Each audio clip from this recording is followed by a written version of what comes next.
वाराणसी रे विश्वर सर्वबृहत योग केन्द्र सोरबेद मंदिर उद्घाटन करिसेंती प्रधानमंत्री नरेंद्र मोदी। एही सोरबेद मंदिर हेउछि विश्वर बृहत्तम योग एवं मेडिटेशन केन्द्र। प्राय 1000 कोटी टंका विनिमय रे एही मंदिर निर्माण होछि। एहार प्रेरणा उत्स हेउछंती संत सदाफल महाराज, जहांकर भारत तथा विदेश रे शताधिक आश्रम रहिछि। तेबे आसंतु जानिबा एही मंदिरर विशेषत्व विषय रे।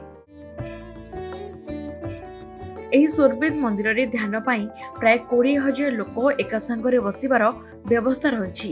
यह सहित एही मंदिरर सौंदर्य को 125 पाखुड़ा सहित पद्म फूलर एक बड़ आकृति दिया जायछि, जहा एहाको खूब आकर्षणीय करिछि।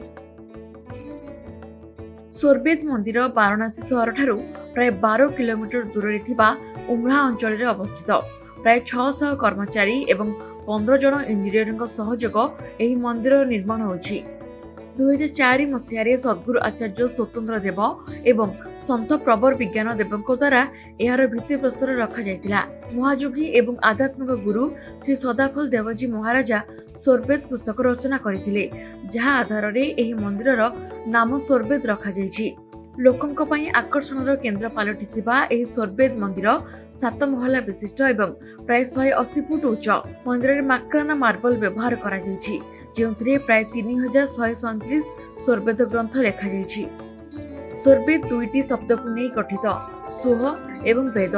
सोर अर्थ हेउछि अंतर्निहित आत्मा, जहा भगवान को रूप, एवं वेद अर्थ हेउछि ब्रह्मा ज्ञान, अर्थ जो द्वारा आत्मा एवं ईश्वर विषय रे ज्ञान प्राप्त होई परिबो।